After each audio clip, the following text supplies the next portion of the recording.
세조가 왕위에 오른 지 몇 해 지난 어느 해여름, 오랜 가뭄으로 산하대지는 타는 듯 메말랐다. 더위가 어찌나 기승을 부렸던지 한낮이면 사람은 물론 짐승들도 밖에 나오질 못했다. 그러던 어느 날 한 스님이 지금의 충청북도 사곡리 마을을 지나며 우물을 찾았다. 더위에 갈증이 심한 모양이었다. 그러나 아무리 찾아도 스님의 눈엔 우물이 보이질 않았다. 하는 수 없이 스님은 어느 집 살인문을 밀고 들어갔다. 주인 계십니까? 지나가는 객승 목이 말라 물 한 그릇 얻어 마실까 합니다. 대청마루에 잠깐 앉아 계세요.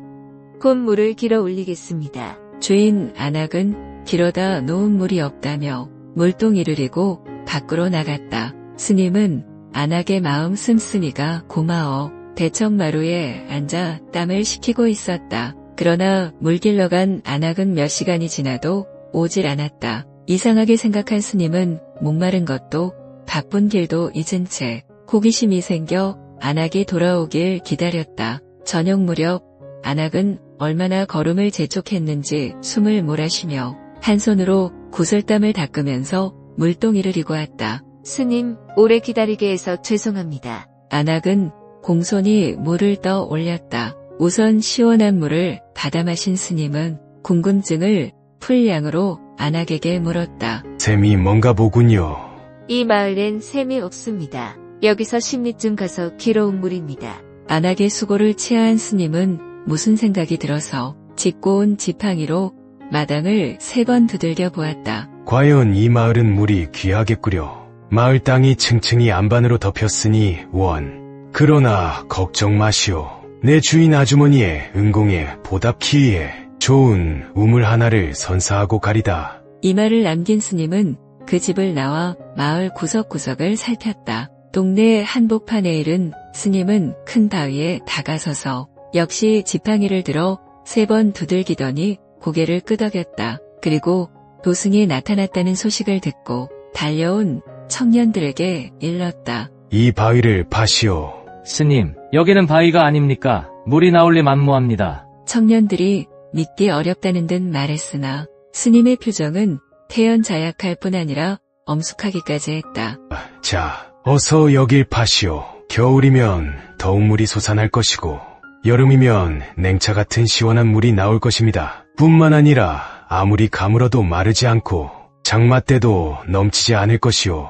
청년들은 도승의 말에 위압당한 듯 어안이 벙벙했다. 이때 한 청년이 앞으로 나서더니 스님의 말씀을 믿고 한번 파보자고 제의했다. 장정들이 밤낮으로 사흘을 파도 물줄기는 보이질 않았다. 스님은 계속 팔 것을 명했고 청년들은 내친 걸음이니 시키는 대로 해보자며 작업을 계속했다. 닷새쯤 팠을 때다. 바위 틈새에서 샘물이 솟기 시작했다. 밝고 깨끗한 물이 콸콸 흘러 금방 한길 우물 깊이를 채웠다. 청년들은 기쁨을 감출 수 없어 서로 부여안고 울며 춤을 췄다. 샘물이 솟는다는 소문에 온 마을이 뒤집혔다. 어른아이 할 것 없이 우물을 구경하러 모여들었고 물을 마시며 기뻐했다.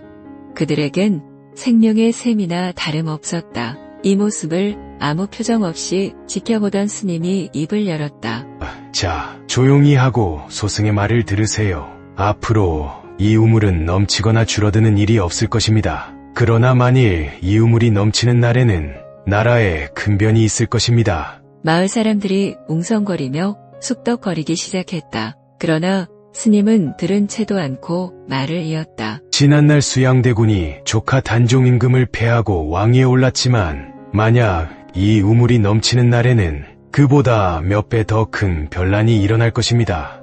스님, 이 우물이 그렇게 무서운 우물이면 차라리 지난날처럼 십리박 개울물을 길어다 먹고 살겠습니다. 너무 걱정들 마시오.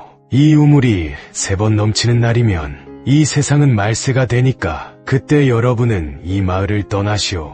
이 말을 남긴 스님은 표현이 자취를 감췄다. 마을 사람들은 기쁨도 컸지만 한편으로 두려움도 없지 않았다. 이들은 모이기만 하면 비슷한 말을 주고받았다. 평생 수건인 우물이 생기긴 했네만 과연 기이한 일일세 그려. 그 도승의 말을 너무 염려할 것은 없을 것 같으이. 그러나 우물이 3번만 넘치면 말세가 온다는 소문은 차츰 멀리 퍼져나갔다. 과연 우물이 넘칠 것인가? 사람들의 입에서 화제가 되는 동안 세월은 흘러갔다. 그러던 어느 날 새벽, 물길러 나간 안악 하나가 우물가에서 기절을 했다.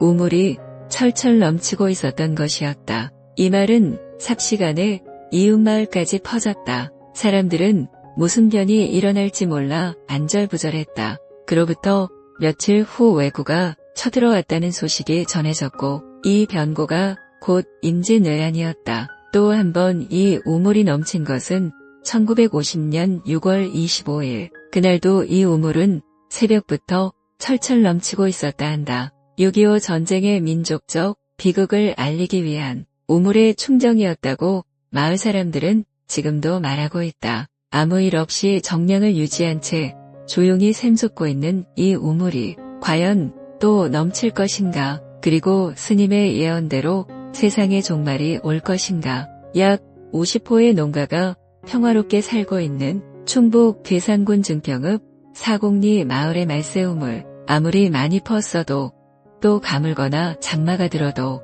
한결같이 줄지도 늘지도 않은 채 그 깊이만큼의 정량을 유지하고 마을 사람들의 식수가 되고 있다. 마을 사람들은 이 우물이 지닌 전설을 자랑으로 여기며 부처님 받들듯 위한다고 한다. 한 스님의 신통력과 예언은 고세인들에게 신비의 전설뿐 아니라 자비의 뜻과 삶의 정도를 일깨워주고 있다. 여러분의 구독, 좋아요는 제가 영상을 만드는데 큰 힘이 됩니다. 진심으로 감사합니다.